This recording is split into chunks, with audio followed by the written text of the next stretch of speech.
Assalamualaikum warahmatullahi wabarakatuh. Apa kabar kalian semua? Semoga selalu sehat dan selalu ada dalam lindungan Allah Subhanahu wa taala. Sebelumnya, di sini saya akan sedikit menjelaskan tentang analisis uji T1 sampel atau one sample t-test. Sebelumnya, perkenalkan, nama saya Ismail Taufianur Alami, semester 6A. Di sini ada analisis uji T sampel atau one sample t-test. Yang pertama ada uji T untuk sampel atau one sample t-test merupakan prosedur uji T untuk sampel tunggal jika rata-rata suatu variabel tunggal dibandingkan dengan suatu nilai konstanta tertentu atau mu. Yang kedua ada uji T satu sampel. Ini biasanya digunakan pada penelitian yang bersifat eksperimental, tetapi dengan desain pre-eksperimental atau quasi eksperimen. Selanjutnya ada analisis uji T sampel atau one sample t-test, yaitu kriteria data yang dapat diuji dengan menggunakan uji T satu sampel atau one sample t-test, yaitu yang pertama ada data yang digunakan adalah data kuantitatif atau interval dan rasio, dan yang kedua ada data berdistribusi normal.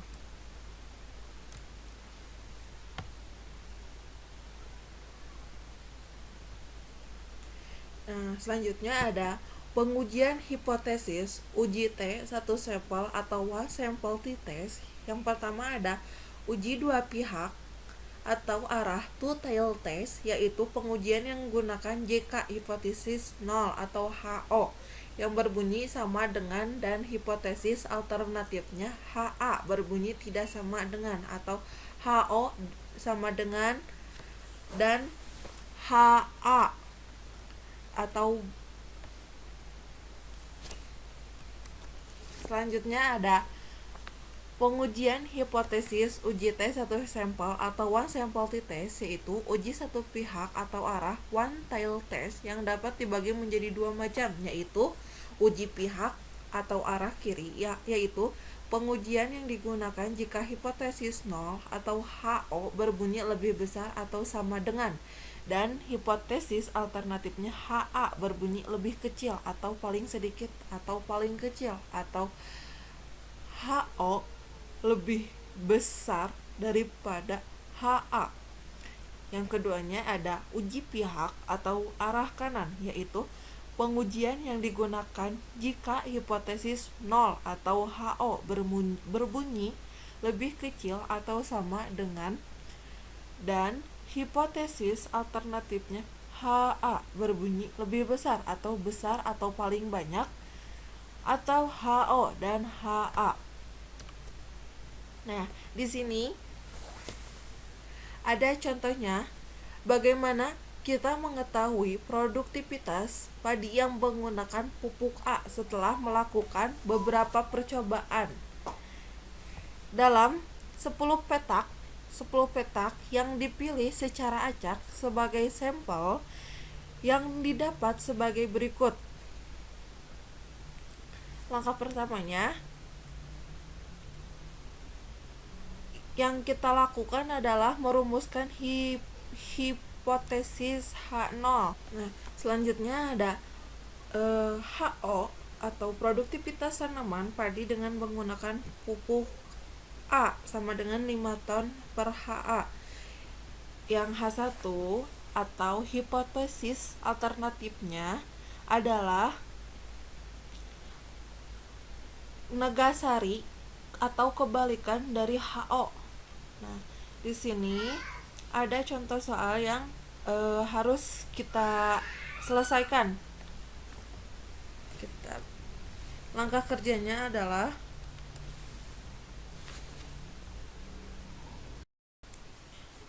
selanjutnya di sini ada contoh soalnya. Ada contoh soal tentang 10 petak yang dipilih secara acak. Di sini ada sudah ada hasil dari rata-rata. standar deviasi N, lalu T hitung, dan T table. Untuk T table kita tidak perlu membutuhkan T table lagi, melainkan cukup menggunakan formula yang telah disediakan oleh default Excel. Untuk itu kita butuh dua macam masukan, yaitu sel kepercayaan atau sering ditulis yaitu simbol alpha.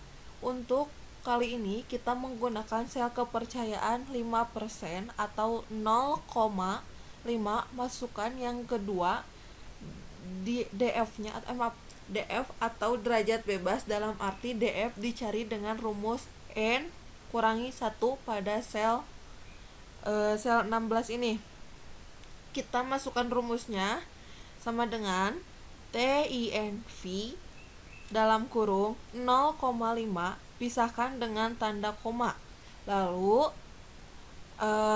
dalam kurung B14 masukkan yang ini, yang N-nya, lalu balas kurung. Nah, setelah balas kurung kita balas kurung lagi, lalu setelah T hitung dan T table sudah diketahui, tinggal menarik kesimpulannya saja. Kita lihat, karena T hitung lebih besar dibanding T table. Nah, kita tarik kesimpulannya, karena T hitung 7,96 berada di luar T table min 2,26 atau min 2,26, maka HO ditolak dan HO ditolak dan H1 diterima. Dengan demikian, penggunaan pupuk A berpengaruh terhadap tanaman padi. Oke, kita lanjut ke materi yang kedua, yaitu analisis uji T2 sampel saling bebas atau independent sample t-test. Yang pertama ada analisis uji T atau analisis uji T 2 sampel saling bebas. Uji T untuk sampel saling bebas independent sample t-test merupakan prosedur uji T untuk sampel bebas dengan membandingkan rata-rata dua kelompok kasus dan kasus atau data yang diuji bersifat acak serta dengan satu kali proses pengukuran. Yang kedua ada kriteria data yang dapat diuji dengan menggunakan uji tes sampel saling bebas, yaitu yang pertama ada data yang digunakan adalah data kuantitatif atau interval dan rasio, dan yang kedua ada data harus saling bebas dari sampel acak dan berdistribusi normal. Selanjutnya ada analisis uji T2 sampel saling bebas. Contoh kasusnya, seorang peneliti ingin mengetahui orientasi berprestasi atau assessment orientation pada mahasiswa di suatu perguruan tinggi. Untuk itu dilakukan penelitian survei untuk melihat apakah terdapat perbedaan orientasi berprestasi antara mahasiswa pria dan mahasiswa wanita. Penelitian ini ingin membuktikan apakah terdapat perbedaan orientasi berprestasi antara mahasiswa pria dan wanita berdasarkan 100 sampel bagi subjek peneliti, masing-masing 50 mahasiswa pria dan 50 mahasiswa wanita yang dipilih secara random untuk diuji dengan menggunakan tes orientation berprestasi yang hasilnya adalah sebagai berikut. Nah, di sini ada analisis uji T 2 sampel saling bebas. Nih, di sini ada hasil tes orientasi mahasiswa pria dan wanita. Nah, di sini ada hasil yang pria dan ini hasil orientasi wanita. Nah, di sini juga ada perbedaannya pria dan wanita nih.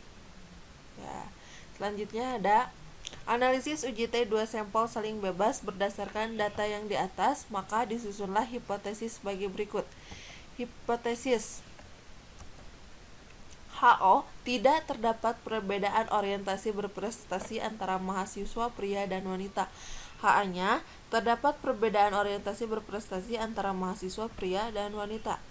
Nah, selanjutnya ada analisis uji T2 sampel yang saling bebas, cara memasukkan data ke SPSS. Yang pertama ada buka file baru, klik file new data, klik variable view, isikan nama pada kolom nama, misal prestasi dan gender. Yang keempatnya ada kolom label, dapat diisikan keterangan untuk melengkapi kolom atau nama, misalkan prestasi sama dengan untuk menemani orientasi berprestasi, gendar sama dengan untuk nama jenis kelamin. Yang kelima ada klik volume, isikan 1 sama dengan pria, 2 sama dengan wanita, klik add lalu klik OK. Yang ketujuhnya ada klik data view. Yang kedelapan ada masukkan data prestasi belajar. Cara pengelolaan datanya, yang pertama ada klik analyze, lalu ada conformance, lalu ada independent sample t-test. Yang kedua ada klik variabel orientasi berprestasi dan pindahkan pada kotak tes variabel, dan klik variabel gender kemudian pindahkan pada kotak grouping variabel. Yang ketiga ada klik different group, pada grup 1 isikan angka 1 dan grup 2 isikan angka 2. Yang keempat klik continue, yang kelima OK. Nih, di sini ada hasil analisisnya. Nih, ada grup statis. Nih, yang ini yang jenis kelaminnya dan ini jenis kelamin wanitanya. Ini independent sample test-nya.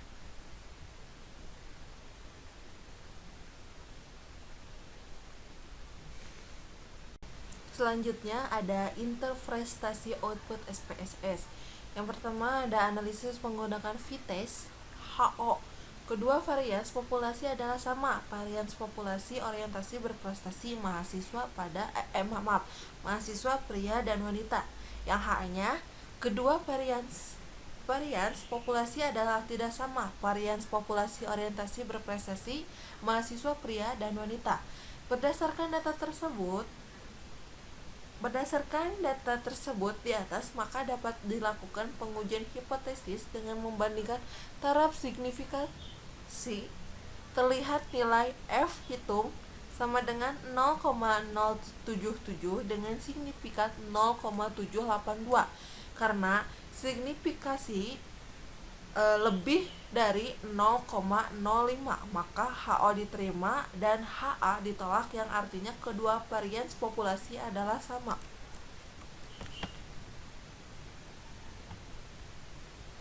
Selanjutnya ada interpretasi output SPSS. Analisis menggunakan t-test membandingkan nilai T hitung dengan T-table. Jika T hitung lebih dari T-table, maka HO ditolak. Jika T hitung kurang dari T-table, maka HO diterima. Untuk melihat harga T-table, maka didasarkan pada derajat kebebasan atau DK, yang besarnya adalah N kurangi 1. Berdasarkan hasil analisis uji T2 sampel saling bebas, maka dapat diperoleh hasil T hitung sebesar 4,095 lebih dari 2000, maka HO ditolak dan HA diterima, artinya ada perbedaan orientasi berprestasi antara mahasiswa pria dan wanita. Selanjutnya ada analisis menggunakan t-test, masih sama, berdasarkan rata-rata orientasi berprestasi antara mahasiswa pria sebesar 6,818 dan mahasiswa wanita sebesar 6.112, dapat disimpulkan bahwasanya orientasi berprestasi mahasiswa pria lebih tinggi dibandingkan dengan mahasiswa wanita. Hal ini terlihat dari mean difference sebesar 0,706 yang diperoleh dari 6.818 dikurangi 6.112 sama dengan 0,706. Selanjutnya ada analisis dengan membandingkan taraf signifikansi, yaitu jika signifikannya lebih dari 0,05 maka HO diterima. Jika signifikan kurang dari 0,05 maka HO ditolak. Pada kasus ini terlihat bahwa signifikansi sebesar 0,000 kurang dari 0,05. Karena lebih kecil dari 0,05, maka HO ditolak dan HA diterima. Artinya bahwa terdapat perbedaan orientasi siswa antara mahasiswa pria dan wanita. Kesimpulannya, berdasarkan hasil analisis data tersebut, maka dapat disimpulkan bahwa terdapat perbedaan orientasi berprestasi antara mahasiswa pria dan wanita.